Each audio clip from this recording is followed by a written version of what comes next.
China to fly to New York to talk to KD. The Athletic reports Steph found out Durant was leaving while Steph was on the plane. Went ahead to New York anyway, though, to thank KD for the 3 years they were together. Shannon, interesting turn of events. Why do you think KD ended up leaving Golden State? He wasn't fulfilled. The championship didn't give him his ultimate piece of what he thought it would give him, Skip, because he immediately said, "This is it. This is what I thought. I thought it would be more." You can't put a Skip. You know those saying you can't put a price on happiness. Even at $57 million, because that's what Kevin Durant left on the table in Golden State by signing with Brooklyn, was happiness. Skip, we talked about this a little earlier. Draymond, Clay, and Steph, they grew up together. It's kind of like you have your friends, Skip. We went through K all the way to 12.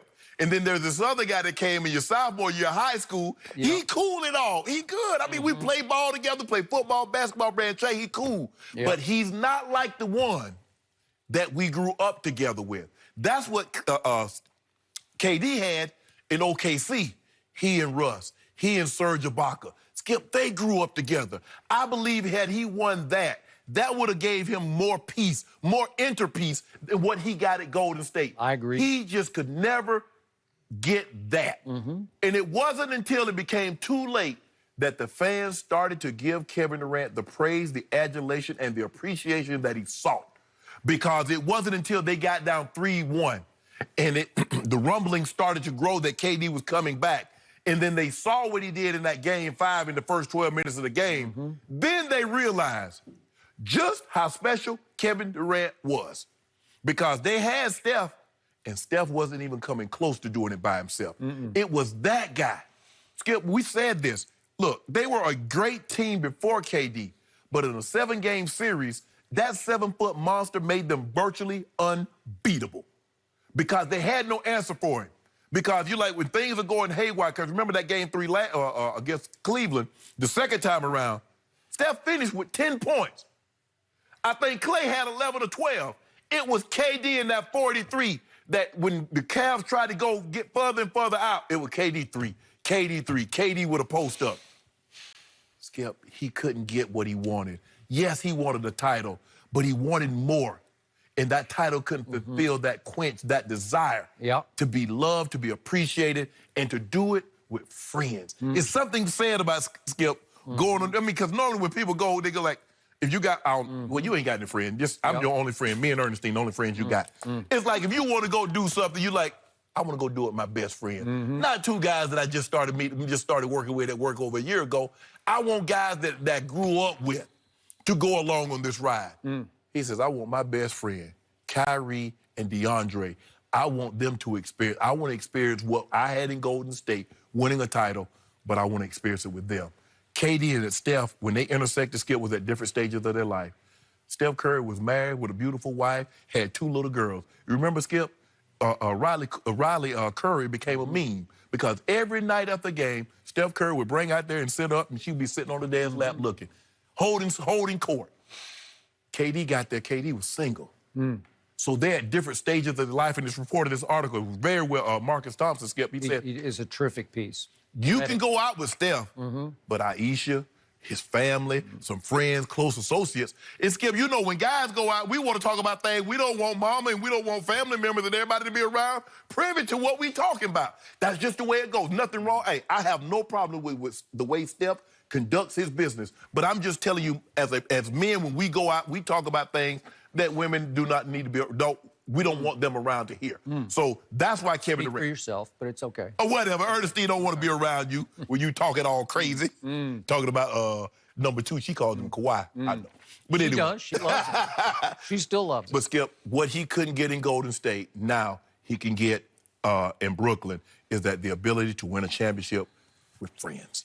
What did you always tell me about Kevin Durant and Golden State? No matter how great he is, no matter how many championships he wins, it will always be Steph's team. Bottom line. So when I read the Marcus Thompson piece, again, it was terrifically written and researched. What did it smack of to me? It had to come from somebody. I don't know if it came straight from Steph, but somebody in his camp wanted this out there that Steph flew all the way from, where was he, in Shanghai? He was Shanghai. Yeah, all the way from Shanghai to New York City and didn't hear until he was in mid-flight, it's over, he's committed to the Mets. Still went on to New York because he wanted to see him, to quote Marcus, face-to-face, man-to-man, friend-to-friend, to say, hey, love you, man. You know, appreciate all that you've done. To me, there's some PR operating here because he wanted the world to know, especially Warriors Nation to know, that don't blame me. I tried. I did the best I could to get Kevin to come back.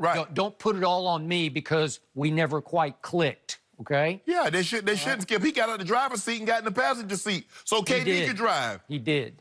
But again, I think he wanted it clear. I went out of my way to either help re-recruit him or at least thank him. One way or the other, I went to New York and I knocked on his door and I said, hey, congratulations, right? Okay. So it makes Steph come off a little bit better. But now we go back to why did this unravel? I think it started about a year ago at the team's championship celebration. Do you remember the Bob Myers? I do. Okay, he tried to make a joke about this. I think we have it if we could show it. Let's see it right now. And then I heard you tell Kevin Durant he can have whatever contract he wants next year. Yeah, that was just for the media. He can't have anything like that at all. Mid-level. Yeah, mid-level, behind closed doors. Because I think last year he told Steph he could have any contract he wants, too, yeah. So... Well, yeah, that was different. He's been here from the run, you know, the way before days. He's earned it.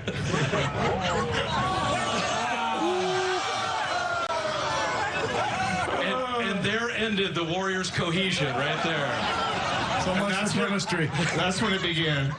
Ooh. Did you see Kevin's face? He's muttering like that. See what happened when you been drinking? See when you drank too much the night before, Skip? Yeah, what happens? Maybe. Trying to make a joke that flopped. It fell right on its head, and everybody groaned in the audience. I think some of the Warriors groaned, and Kevin Durant's muttering to himself, and it felt like the beginning of the end because I think it was too true. Steph was here from the beginning. He deserved his contract, right? He earned it. He earned it, yeah. KD like, what? No, won't work. Then we had the Draymond incident, and you and I have talked about it 39 times on this show, but it was serious business, man to man. In anger, what's your line about it? You know, a man will tell the truth. Drunk kids and angry people. Okay, there you go. This was extreme anger, and it actually played into the issue with the Warriors this year is that Kevin is like, give me the ball in the backcourt. You know, like he wants to dribble the ball up. Draymond's like, no, I can do this. I got this. I'm faster than you are because Draymond is a lot faster than Kevin dribbling the basketball. And how many times did he hurt teams in the playoffs by just taking it, just full courting it? How many times did he beat Portland down the court? Oh, my goodness. Right? Numerous. Numerous times. So he's saying, no, we're better if I do this. No, Kevin's clapping for the basketball, and now the clash starts, and it carries over onto the bench at, ironically, Staples Center. And Draymond says, we won without you. And then he calls him that word. Well, he said that afterward. He said, you always have been that. You are that, and we won without you. So leave. So leave. Just go ahead and leave. And there were multiple reports that they mended the fence. I just never bought it. And I don't think it ever gets mended. When you say that out of anger, you speak your heart. He spoke his heart to Kevin because that's what Draymond deep down believes. We won without you. The old rule of thumb is, Skip, you never say something permanently hurtful when you're temporarily upset. Yep, there you go. Skip, it's hard to overcome that. It's hard to overcome that because me as an athlete, Skip, you have this supreme confidence, but to hear someone says, Steph is different. Steph has been here longer. He's earned it. Kevin Durant said, you do realize I just won back-to-back finals MVPs, and I hit 43 in a game 3 that really closed the series when your guy had 10 points. While we over here talking and we laughing, Skip, we in seriousness, KD, we would have a very, very different outlook on Steph Curry had KD not shown up. I'm not so sure they have 2 more wins in the finals minus KD. Agreed. So now we're looking at Steph Curry. We're not looking at Steph Curry. Could he pass Magic Johnson as the greatest point guard? Can he move into the top 10? That's not even open for debate. That's not even open for discussion. I agree. Had it not been for now. It was a great trade-off because Kevin Durant got an opportunity to go there and to see how this thing, the inner workings of it, and it was perfect. Steph Curry, it took a lot. Okay. That guy's a two-times MVP. Right. And he says, KD, it's your show now, bro. Now to point number 3. Something went on with Kevin's injury, and I don't know whom to believe or what to believe, but something was weird about it. Yes. And all I know for sure is that he went all the way to New York City to get his Achilles reattached by the surgeon who is the Nets team surgeon. Yep. And it's no coincidence. There's a connection there. In fact, the same surgeon did Kevin's Joan fracture when he needed to get it fixed the 3rd time, and the final time he did it and got it right. So that was another issue here, which left Golden State in a lurch. And I thought it was complete panic on their part to give D'Angelo Russell the max they could give him. But it doesn't make Skip. Here's a guy that had the third highest usage rate. We're behind Harden and Russ. Doesn't make sense. Doesn't fit. The guy that will dribble the ball more in 2 possessions than Klay Thompson will in a single night. True. I'm Skip, and maybe it's because Klay is going to be out, let's just say, for the late February, early March. And they need a second guy that can score the basketball. But when you really break it down and you look at, okay, Klay, Steph, Draymond, D'Angelo, Unless you tell me you can trade him at the trade deadline. Maybe that is a piece of what they're going to do. But I tell you something else very interesting. It was reported, Chris Haynes reported that they had come to Andre Iguodala earlier in the week and said, if we lose KD, we're probably going to move you. Hence, the truth-telling on the Breakfast Club. Skip, you can't give away the secrets to the original recipe and expect the Colonel to have you back in the house. That's true, he did. He opened, he pulled the curtain back and let everybody see everybody, getting dressed and what they're cooking and what they're putting in the pots. You can't do that. But guess what I heard, though? You know who his former agent is? Oh, Rob Pelinka. Now, Memphis, what we do know, they going young. Now, why would they want a 35, 36-year-old Andre Iguodala? You want Iggy in L.A. I'm just saying. I'm saying, do you know? I don't know who his former agent was. Do you know who his former agent is? Old Robbie. Like you call old Robbie. Yeah, Robbie Pelinka. Rob P. So you want Iggy as your next piece to the puzzle. Coming off the bench. Yeah. Coming out the bench, Iggy, Iguodala. It could happen. Great stuff, gentlemen. Fantastic. And we've got much more to come this morning. We are not done yet.